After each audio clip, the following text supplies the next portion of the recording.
इन्नल हम्दुलिल्लाह नहमदुहु व नस्तईनुहु व नस्तगफिरुह व नऊज़ु बिल्लाहि मिन शुरूरि अनफुसिना व मिन सय्यिआति अमालिना मन यहदियल्लाहु फला मुदिल्ल लहु व मन युद्लिलहु फला हादिय लहु व अशहदु अल्ला इलाहा इल्लल्लाहु वहदहु ला शरीका लहु व अशहदु अन्न मुहम्मदन अब्दुहु व रसूलुहु।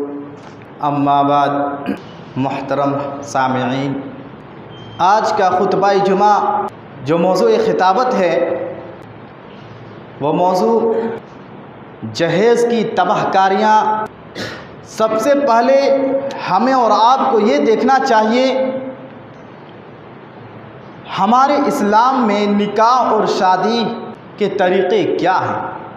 ये निकाह अल्लाह के रसूल जनाब मोहम्मद रसूलुल्लाह सल्लल्लाहु अलैहि वसल्लम की सुन्नत है और आप सल्लल्लाहु अलैहि वसल्लम ने साथ साथ ये भी कहा है कि उस निकाह में खैर व बरकत हो जिस निकाह में बहुत कम खर्च हो और बहुत आसानी के साथ हो। बिल्कुल हमारे इस्लाम में निकाह आसान बतलाया है और आसान है। तिरमिज़ी शरीफ की हदीस है, अल्लाह के रसूल जनाब मोहम्मद रसूलुल्लाह सल्लल्लाहु अलैहि वसल्लम फरमाते हैं, इज़ा ख़तबा इलैकुम, जब तुम्हारे पास कोई पैगाम दे, मन तरज़ौना दीनहु व खुलुक़हु फ़ज़व्विजहु। अल्लाह के रसूल सल्लल्लाहु अलैहि वसल्लम फरमाते हैं कि जब तुम्हारे पास किसी का निकाह का पैगाम आए और उसके दिन, अखलाक, अक़ीदे, ईमान से मुतमईन हो, फ़ज़व्विजहु, अल्लाह के रसूल कहते हैं उनसे निकाह करो। और इसी हदीस में आप सल्लल्लाहु अलैहि वसल्लम ने फरमाया, अगर ऐसा ना करोगे तो ज़मीन में फसाद और फितना फैलेगा। और आज वही हो रहा है। तो हमारे इस्लाम में निकाह बिल्कुल आसान है। एक आदमी आए, लड़की के बाप से कहे कि मुझे फ़लाँ से निकाह करना है, या सरपरस्त से कहे मुझे फ़लाँ से निकाह करना है। अब लड़की के जो सरपरस्त या वालिद हैं, अब लड़के की दीनदारी को देखकर, ईमान और अक़ीदे को देख करके उसे निकाह कर दे, निकाह हो गया।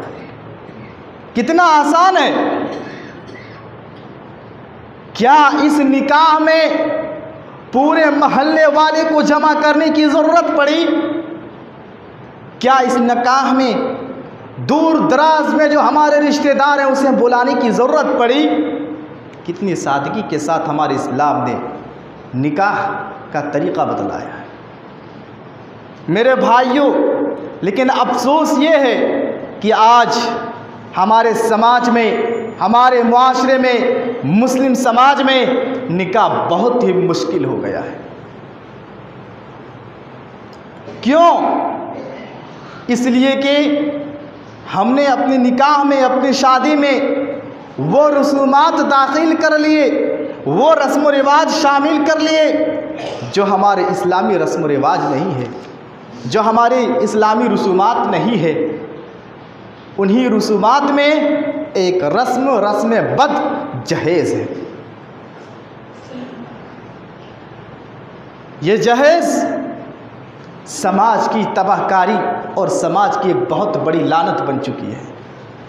इस जहेज़ की हकीकत क्या है? आइए पहले हम इसको जानते हैं। ये जहेज़ इस्लामी तरीक़ा नहीं है, इस्लामी रस्म नहीं है। सबसे पहले इस बात को याद रखें।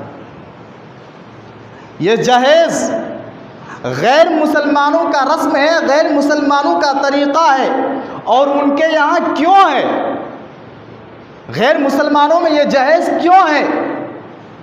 इसलिए है कि उनके यहाँ औरतों को, लड़कियों को वरासत में हिस्सा नहीं दिया जाता है।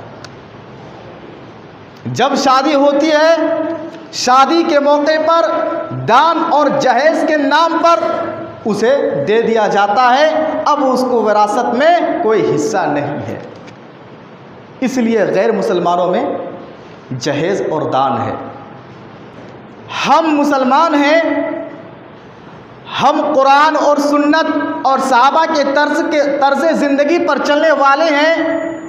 मेरे भाइयों ज़रा गौर करो, ये रस्म बद जहेज़ गैरों का है और आज हमने अपना लिया है। अगर आप कुरान पढ़ेंगे तो कुरान में कहीं भी आपको ना मिलेगा कि जहेज़ लो जहेज़ दो। अल्लाह के रसूल जनाब मोहम्मद रसूलुल्लाह सल्लल्लाहु अलैहि वसल्लम ने क्या जहेज़ लिया और दिया? क्या सहाबाए कराम ने जहेज़ लिया और दिया? क्या तबा ताबिईन ने जहेज़ लिया और दिया? मेरे भाइयों, आप अहादीस की किताबों को छान डालिए, एक एक हदीसों को पढ़ डालिए और ऐसे ही सहाबाए कराम की सीरत को पढ़ डालिए। ना आपको कहीं नहीं मिलेगा कि जनाब मोहम्मद रसूलुल्लाह सल्लल्लाहु अलैहि वसल्लम ने जहेज़ लेने और देने का हुक्म दिया हो, या आप सल्लल्लाहु अलैहि वसल्लम ने खुद जहेज़ लिया और दिया हो। और ऐसा ही न सहाबाए कराम रज़ी अल्लाह तआला अन्हुम अजमाइन ने न जहेज़ लिया न जहेज़ दिया, ताबिईन ने न जहेज़ लिया न जहेज़ दिया, तबा ताबिईन ने न जहेज़ लिया न जहेज़ दिया। यही नहीं, अइम्माए कराम ने भी न जहेज़ लेने का हुक्म दिया न जहेज़ देने का हुक्म दिया। इमाम मालिक रहमहुल्लाह ने न जहेज़ लेने का हुक्म दिया न जहेज़ देने का हुक्म दिया। इमाम अबू हनीफा रहमहुल्लाह ने न जहेज़ लेने का हुक्म दिया न जहेज़ देने का हुक्म दिया। इमाम अहमद बिन हम्बल रहमहुल्लाह ने न जहेज़ लेने का हुक्म दिया न जहेज़ देने का हुक्म दिया। इमाम शाफिई रहमहुल्लाह ने न जहेज़ लेने का हुक्म दिया न जहेज़ देने का हुक्म दिया। मेरे भाइयों, अगर हम मसलक पर जाते हैं तो किसी मसलक में भी जहेज़ लेने और देने का सबूत नहीं मिलता, न कुरान से न सुन्नत से न सहाबा के अमल से न ही अइम्मा के अक़वाल से। तो ये किसका तरीक़ा हमने और आपने अपनाया? इस जहेज़ को हमने और आपने किसकी सुन्नत मानकर अपनाया, किसकी रस्म को मानकर अपनाया, जब इसका कहीं सबूत नहीं है? मेरे भाइयों, अफसोस है आज हम मुसलमानों पर, जिसका कहीं जिक्र नहीं मिला। आज हम उसको एक रस्म समझकर अदा कर रहे हैं। यही नहीं, बाज़ लोग जहेज़ फ़ातिमी के नाम से जहेज़ को जायज़ करार देते हैं। जहेज़ फ़ातिमी के नाम से सुनन निसाई की एक हदीस है जिसके रावी हज़रत अली रज़ी अल्लाह तआला अन्हु हैं। कहते हैं, जहज़ा रसूलुल्लाह सल्लल्लाहु अलैहि वसल्लम फ़ातिमता, अल्लाह के रसूल सल्लल्लाहु अलैहि वसल्लम ने अपनी बेटी फ़ातिमा को जहेज़ दिया। क्या दिया? एक मशकीज़ा, एक ऊनी चादर और एक तकिया जिसमें इस्किर घास भरा हुआ था। यह सही हदीस है। आप सल्लल्लाहु अलैहि वसल्लम ने हज़रत फ़ातिमा रज़ी अल्लाह तआला अन्हा को ये चीज़ें दी थी। बाद लोग इस हदीस से ये इस्तिदलाल करते हैं कि जहेज़ ले सकते हैं, जहेज़ दे सकते हैं, लेकिन इसकी क्या हकीकत है बहुत से कम लोगों को मालूम है। क्या अल्लाह के रसूल जनाब मोहम्मद रसूलुल्लाह सल्लल्लाहु अलैहि वसल्लम ने अपने पैसों से ये जो सामान फ़ातिमा को दिया था, अपने पैसों से दिया था, अपने रुपये से दिया था? जो सामान फ़ातिमा रज़ी अल्लाह तआला अन्हा को आपने दिया, वो किसका पैसा था? किसके पैसे से सामान लिया गया था? तारीख़ पढ़ेंगे आपको मालूम होगा। हज़रत अली रज़ी अल्लाह तआला अन्हु मक्का छोड़कर मदीना जब हिजरत करते हैं, हज़रत अली रज़ी अल्लाह तआला अन्हु के पास घर मकान ना था। आप सल्लल्लाहु अलैहि वसल्लम के साथ ही रहा करते थे। जब अल्लाह के रसूल सल्लल्लाहु अलैहि वसल्लम ने हज़रत अली और फ़ातिमा से रिश्ता तय किया तो आप सल्लल्लाहु अलैहि वसल्लम ने हज़रत अली से पूछा, तुम्हारे पास कुछ है महर में देने के लिए? हज़रत अली रज़ी अल्लाह तआला अन्हु ने कहा, हमारे पास कुछ नहीं है, सिर्फ एक ज़िरा है। आप सल्लल्लाहु अलैहि वसल्लम ने कहा जाओ उस ज़िरे को बेच दो। आपने मशवरा दिया कि उस ज़िरे को बेच दो। हज़रत अली रज़ी अल्लाह ताला अन्हु ने आप सल्लल्लाहु अलैहि वसल्लम की इस बात को माना और उस ज़िरे को जाके हज़रत उस्मान गनी रज़ी अल्लाह ताला अन्हु के पास बेच दिया। हज़रत उस्मान गनी रज़ी अल्लाह ताला अन्हु ने उस ज़िरे को नगद पैसे में ख़रीद लिया। उस पैसे को हज़रत अली रज़ी अल्लाह ताला अन्हु ने लाकर अल्लाह के नबी जनाब मोहम्मद रसूलुल्लाह सल्लल्लाहु अलैहि वसल्लम के हाथ में दे दिया। फिर आप सल्लल्लाहु अलैहि वसल्लम उस पैसे से ये फ़ातिमा रज़ी अल्लाह ताला अन्हा जो दिया था जो सामान, उसी पैसे से आपने ख़रीदा था। मालूम क्या हुआ, आप सल्लल्लाहु अलैहि वसल्लम ने अपने पैसे से अपनी बेटी को वो सामान ना दिया था, वो हकीकत में हज़रत अली रज़ी अल्लाह ताला अन्हु का पैसा था जो ज़िरा बेच कर आपको दिया था और आपने उस पैसे से वो सामान खरीद कर अपनी बेटी फ़ातिमा को दिया था। ये हकीकत है। बाज़ लोग इस्तेदलाल करते हैं कि जहेज़ फ़ातिमी जायज़ है, जहेज़ फ़ातिमी जायज़ है। कहाँ से जायज़ है? जायज़ नहीं है, जहेज़ जायज़ नहीं है। और मान भी लीजिए अगर आपने हज़रत फ़ातिमा को जहेज़ दिया, मान भी लीजिए, अगर मान भी लीजिए आपने फ़ातिमा को जहेज़ दिया, आपकी और 3 बेटियां थीं, आपने उन तीनों को जहेज़ क्यों न दिया? नाउज़ बिल्लाह, क्या आप ना इंसाफ करने वाले थे? क्या आप इंसाफ न करते थे? जो खुद ये हुक्म देता हो कि अपनी औलाद के दरमियान इंसाफ करो, क्या वो अपनी औलाद के दरमियान इंसाफ न करते? मालूम हुआ अल्लाह के रसूल सल्लल्लाहु अलैहि वसल्लम ने जो फ़ातिमा को दिया था, आज जो हमारे माशरे में मशहूर है, वो जहेज़ नहीं था जो आज हमारे माशरे में मशहूर है। दामाद के पैसे से सामान खरीदा और आज ससुर के पैसे से खरीदा जाता है। बिल्कुल मामला उल्टा हो चुका है। दामाद ने पैसा दिया घर बसाने के लिए और आज ससुर लड़की वालों से लिया जा रहा है घर बसाने के लिए। कितना मामला उल्टा हो चुका है। तो ये जहेज़ का सबूत कहीं नहीं मिलता। और जो इस्तिदलाल करते हैं जहेज़ फ़ातिमी, वो गलत इस्तेमाल करते हैं। जहेज़ किसी भी एतबार से जायज़ नहीं हो सकता। और यही वजह है कि ये समाज में, आज हमारे समाज और मुस्लिम समाज में जहेज़ कैंसर की शक्ल इख्तियार कर लिया है। ये रस्म बद आज मुस्लिम समाज में फैलता जा रहा है, कम होने का नाम नहीं ले रहा है। मेरे भाइयों, इस जहेज़ की तबाहकारियाँ बहुत से हैं, जहेज़ के नुकसानात बहुत हैं। ये जहेज़ एक समाजी लानत है। आइए हम जानते हैं इस जहेज़ की तबाहकारियाँ क्या हैं, इस जहेज़ के नुकसानात कितने हैं और इस जहेज़ से कितने घर बर्बाद और तबाह होते हैं। सबसे पहला जो नुकसान है इस जहेज़ से, वो ये अल्लाह के रसूल जनाब मोहम्मद रसूलुल्लाह सल्लल्लाहु अलैहि वसल्लम की हदीस की तौहीन होती है। आप सल्लल्लाहु अलैहि वसल्लम के फरमान का पामाल किया जाता है। उन घरानों में जहाँ जहेज़ लिया दिया जाता है, वहाँ अल्लाह के रसूल की तौहीन, अल्लाह के रसूल की हदीस की तौहीन होती है। कौन सी हदीस की? आप सल्लल्लाहु अलैहि वसल्लम कौन से फरमान? आप सल्लल्लाहु अलैहि वसल्लम ने फरमाया था, तुनकाहुल मरअतु लिअरबईन लिमालिहा लिहसबिहा वलिदीनिहा फस्बर बिज़ातिद्दीन तरिबत यदाक। आप सल्लल्लाहु अलैहि वसल्लम की इस हदीस की तौहीन होती है। कैसे तौहीन होती है? आप सल्लल्लाहु अलैहि वसल्लम ने फरमाया कि जब तुम निकाह करो, आम तौर पर 4 चीज़ों को देख लिया करो। लड़की के मालदार, या तो हस्ब नसब ख़ानदान, या खूबसूरती, दीनदारी। फस्बर बिज़ातिद्दीन, इस हदीस के आखिर में आप सल्लल्लाहु अलैहि वसल्लम ने क्या कहा? दीनदारी को लाजिम पकड़ो। फस्बर बिज़ातिद्दीन, दीनदारी को लाजिम पकड़ो। आज उसी हदीस को, इस हदीस को आज हम तौहीन कर रहे हैं। कैसे?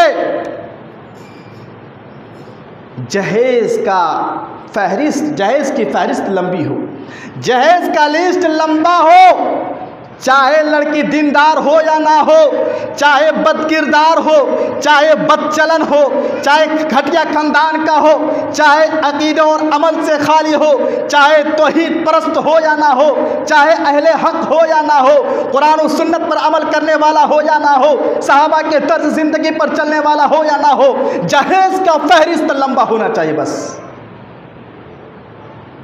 आज इस जहेज की वजह से, इस रस्म बद की वजह से, अल्लाह के नबी सल्लल्लाहु अलैहि वसल्लम की ज़ुबान मुबारक से निकली हुई हदीस को आज हम तौहीन कर रहे हैं। क्या ऐसा नहीं है? ऐसा है, ऐसा है। आज हम रसूल के फरमान की तौहीन कर रहे हैं मेरे भाइयों। सबसे पहला नुकसान तो ये है। इसी तरीके से एक नुकसान और एक तबाही जहेज का ये है, अल्लाह और उसके रसूल सल्लल्लाहु अलैहि वसल्लम के कुछ हुदूद हैं, कानून हैं, उसूल हैं। आज उस उसूल से हम आगे निकल जा रहे हैं, उस हुदूद को तोड़ दे रहे हैं। अल्लाह तबारक व तआला ने विरासत का हक औरतों को दिया है। अल्लाह ने कहा, किसी दुनिया वाले इंसान ने नहीं, अल्लाह की तरफ से औरतों का विरासत में हक है। और आज हम गैर मुसलमानों का तरीक़ा अपना कर जहेज में देकर अपनी बेटियों और बहनों को विरासत से महरूम कर देते हैं। क्या आज ऐसा नहीं है? आज हम मुसलमान ऐसा नहीं करते। शादी हो गई, जहेज दे दिया, दान दे दिया, चलो अब उसका यहाँ कोई हक नहीं है। आज हम औरतों को विरासत में महरूम कर रहे हैं। कुरान का फरमान सुनिए, जो अल्लाह और उसके रसूल के हद को पार कर जाएं, जो अल्लाह और उसके रसूल के कानून को तोड़ते हैं, उसके बारे में कुरान क्या कहता है? कुरान फरमाता है, वमन यअसिल्लाह व रसूलहु व यतअद्द हुदूदहु। जो शख्स अल्लाह और उसके रसूल का नाफरमान होगा, जो शख्स अल्लाह और उसके रसूल के हुदूद को पामाल करेगा, अल्लाह और उसके रसूल के हुदूद से आगे बढ़ेगा, अल्लाह और उसके रसूल के हुदूद को काट देगा, वो जहन्नम में दाखिल। क्या अल्लाह के फरमान पर हमारा ईमान है? क्या अल्लाह कुरान के इस फरमान पर हमारा ईमान है? यही नहीं, जहेज की तबाहकारियाँ, जहेज की लानत समाज में किस कदर आम हो चुकी है। इस जहेज से कितने घर तबाह बर्बाद हो रहे हैं, कितने खाना बर्बादी हो रही है। किसी के यहाँ बच्ची पैदा हुई, जैसे जैसे बच्ची बड़ी होती जाती है, माँ बाप की आंखों से नींद उड़ जाती है, पूरी रात सोच सोच कर गुजार देते हैं। बेटी बड़ी हो रही है, बेटी जवान हो रही है, शादी की उम्र को पहुंच रही है। अब जहेज का सामान कहाँ से लाएं, शादी के इखराजात कहाँ से लाएं? आज हमारा यह हाल है मेरे भाइयों। जिस घर में बच्ची पैदा हुई, जैसे जैसे जवानी की उम्र पहुंची, माँ बाप परेशान होते हैं। यही नहीं, बल्कि कई ऐसे वाक़यात आपको मिलेंगे कि इस रस्म बद जहेज की वजह से कितने बाप ने अपने आप को गोली मार ली। इस रस्म बद जहेज की वजह से कितनी माएँ रेल के पटरी पर सोकर अपनी जान दे दी। इस रस्म बद जहेज की वजह से कितनी मासूम बहनों ने अपने गले पर रस्सी का फंदा डालकर खुदकशी कर ली। इस रस्म बद जहेज की वजह से कितनी मासूम लड़कियों ने अपने ऊपर मिट्टी का तेल डालकर खुद को जलाकर राख कर ली, महज इस रस्म बद जहेज की वजह से। कितनी तबाही और बर्बादी है, आप इसका अंदाज़ा इस बात से लगा सकते हैं। माँ बाप परेशान हैं, भाई परेशान हैं, रिश्तेदार परेशान हैं। कहाँ से सामान जहेज़ का जोड़ा लाएं, कैसे जहेज़ का सामान तैयार करें? यही नहीं मेरे भाइयों, अगर लड़की को माँ बाप ने जहेज़ के साथ ससुराल भेज भी दिया, चलो जहेज़ देकर भेज भी दिया, माँ बाप की क्या हालत होती है, लड़की के माँ बाप की क्या हालत होते हैं आप अंदाज़ा कीजिए। माँ बाप कर्ज में डूब जाते हैं, मकरूज हो जाते हैं, और उस कर्ज को अदा करते करते उनकी पूरी ज़िंदगी गुजर जाती है। आज इस रस्म बद जहेज की वजह से दूसरे के माँ बाप को हमने और आपने कर्ज में मुब्तला कर दिया। यही नहीं, अगर किसी माँ बाप ने अपनी लड़की को बग़ैर जहेज से ससुराल भेज दिया, निकाह कर दिया, फिर क्या हालत होती है। जब लड़की ससुराल पहुंचती है, जहेज ना लाने की वजह से कभी ससुर उसे ताना देता है, कभी सास ताना देती है, कभी ननद ताना देती है। यही नहीं बल्कि कितने ऐसे वाक़यात देखा गया है कि महज जहेज ना लाने की वजह से ससुर ने बहू को घर से बाहर कर दिया, महज जहेज ना लाने की वजह से सास ने बहू को घर से बाहर कर दिया, महज जहेज ना लाने की वजह से शौहर ने अपनी बीवी को जलाकर मौत की घाट उतार दिया। क्या आज ऐसा नहीं है? कितने ऐसे वाक़यात हैं जो अखबारात पढ़ते हैं उनको मालूम होगा। अखबारात की आज ये मामला सुर्खियाँ बने हुई हैं, हेडलाइनिंग बना हुआ है कि फ़लाँ जगह जहेज़ ना लाया था, जहेज़ के साथ लड़की नहीं आई थी, ससुर ने घर से बाहर कर दिया। फ़लाँ जगह जहेज़ ना लाई थी लड़की ने, पहली ही रात में गला घोंट के मार दिया। आज ये माहौल है मेरे भाई, जहेज़ की तबाहकारियाँ, आज समाजी लालच बन चुका है ये जहेज़। यही नहीं, हमने ऐसे लड़कों को देखा है, ऐसे पढ़ने वाले लड़कों को देखा है जिन्होंने अपनी पढ़ाई को छोड़ दिया। उनसे पूछा गया तुमने अपनी पढ़ाई को क्यों छोड़ दी, उसका क्या जवाब था मेरे भाई, दिल रो जाता है जब सुनता हूँ तो। उस लड़कों का क्या जवाब होता है? जवाब यह होता है मेरी बहन घर में है, बहन बड़ी होती जा रही है, उसकी शादी के अखराजात कहाँ से लाएंगे, इसलिए हमने पढ़ाई छोड़ दी, तालीम छोड़ दी। अब मैं उसकी शादी के अखराजात के लिए घर से निकल चुका हूँ, अब मैं काम के लिए निकल रहा हूँ, मजदूरी कर रहा हूँ, पढ़ाई को इसीलिए मैंने छोड़ दी ताकि अपनी बहन को निकाह करा सकें और शादी करा सकें। एक नहीं कई ऐसे लड़के मिले हैं जिन्होंने ये कहा कि घर में शादी ब्याह की जिम्मेदारी कौन उठाएगा, उतने अखराजात कहाँ से लाएंगे। ये समाजी लानत, ये जहेज़ की तबाहकारियाँ हैं। यही नहीं, इस रस्म बद जहेज़ की वजह से आज बच्चियों को माँ के पेट में ही मार दिया जा रहा है। ज़रा गौर कीजिएगा, ये वही तरीक़ा है जो ज़माने जहालत में था, ये वही रस्म है, ये वही रिवाज है जो ज़माने जहालत में था। आज उसी तरीक़े को हम और आप अपना रहे हैं, जिस तरीक़े को ख़त्म करने के लिए जनाब मोहम्मद रसूलुल्लाह सल्लल्लाहु अलैहि वसल्लम आए थे। मेरे भाइयों, क्या आज ऐसा नहीं है, माँ के पेट में बच्चों को मार नहीं दिया जा रहा है? और यही नहीं बल्कि आज हम मुसलमान डर और खौफ से महज 2-3 औलाद रखते हैं और फिर क्या करते हैं, बच्चेदानी को बंद करा देते हैं, रहम मादर को ख़त्म कर देते हैं। आप गौर कीजिए, ज़माने जहालत में किस मकसद से जिंदा लड़कियों को जिंदा दफन कर दिया जाता था और आज हमारा मकसद क्या है?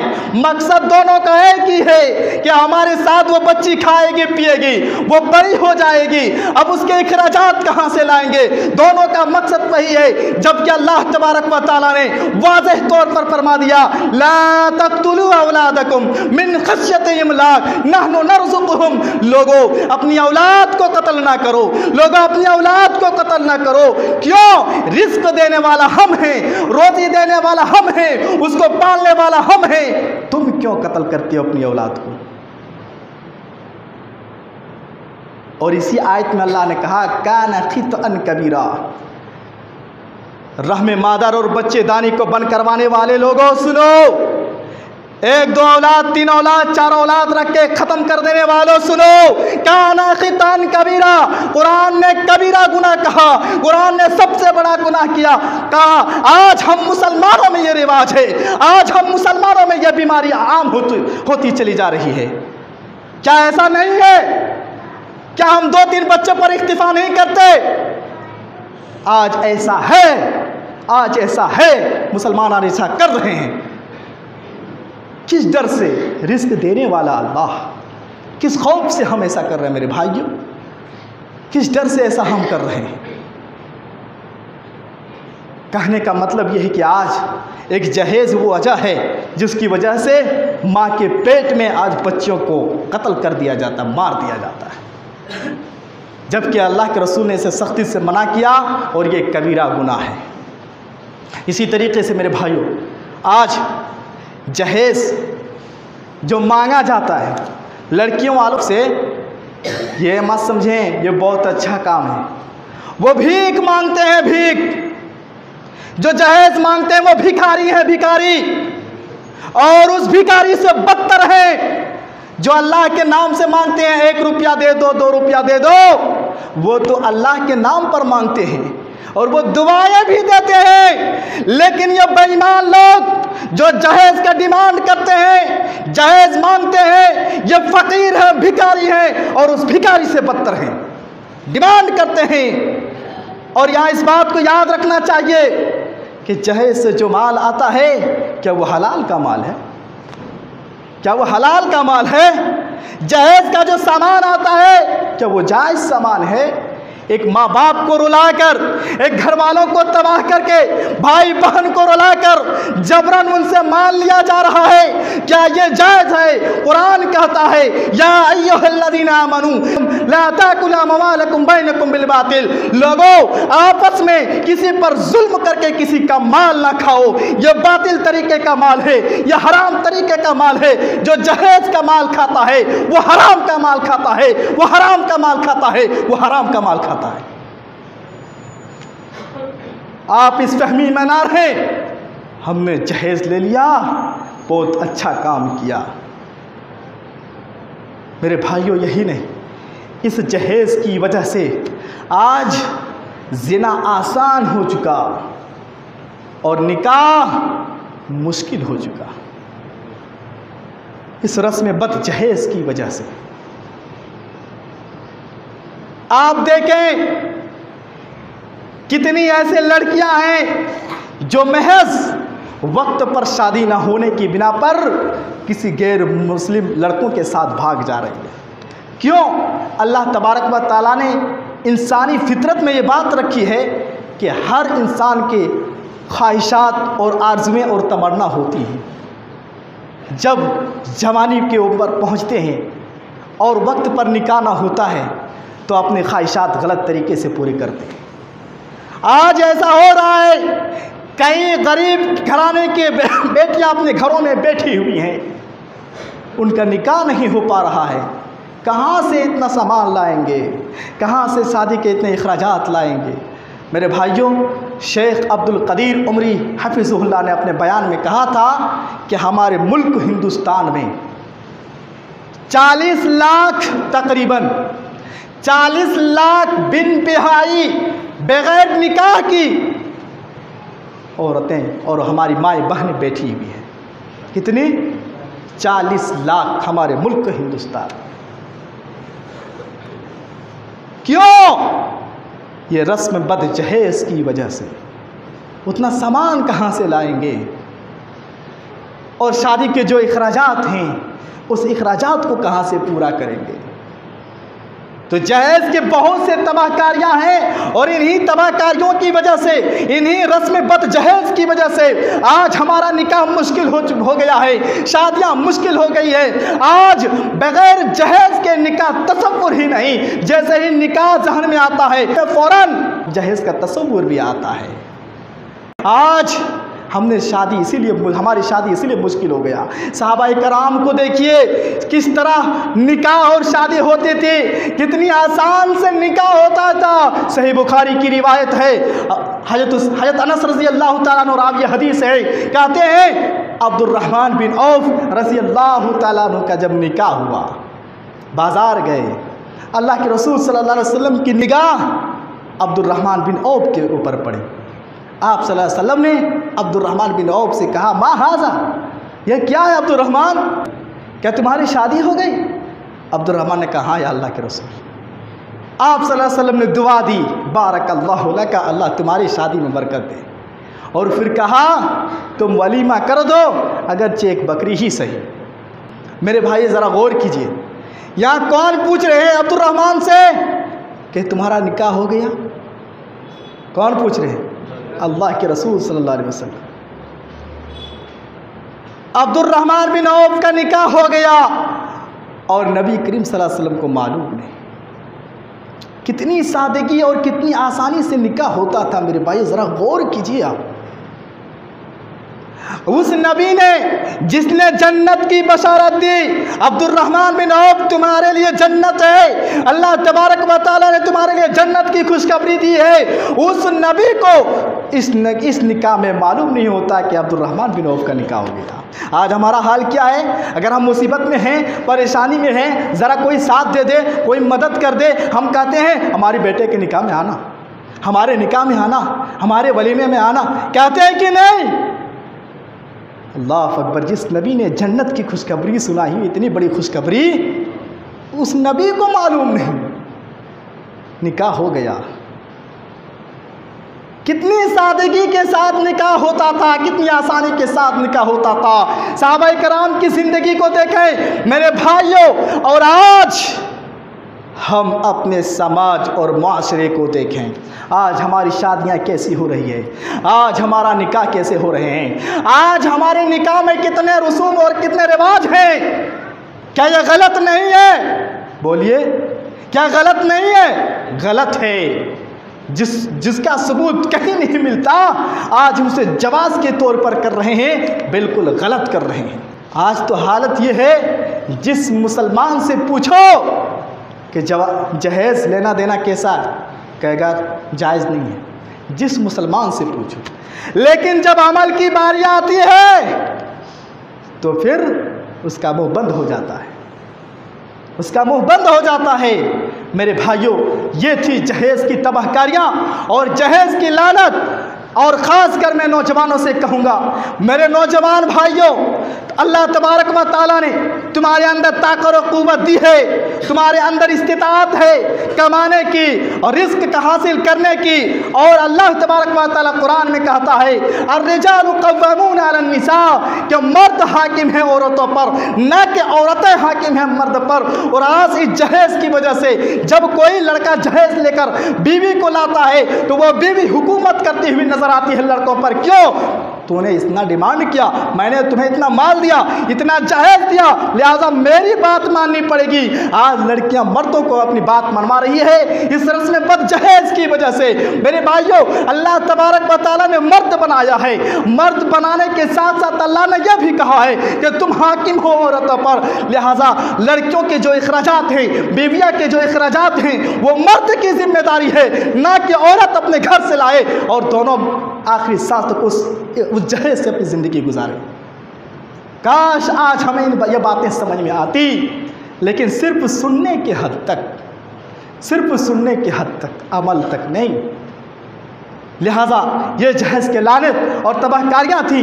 अल्लाह तबारक व तआला से दुआ कीजिए, या परवरदिगार हम तमाम मुसलमानों को रस्म बद जहेज़ से महफूज रखे। या परवरदिगार हमारे समाज और माशरे से जहेज़ की लानत को ख़त्म कर दे। या परवरदिगार हमने जो कुछ टूटी फूटी अल्फाज में यहाँ बयान किया, अल्लाह तो उस पर हम सबों को अमल करने की तौफीक दे। या परवरदिगार, और इस दुनिया से जब हमारा खात्मा हो, हमारी ज़ुबान पर ला इलाहा इल्लल्लाह हो।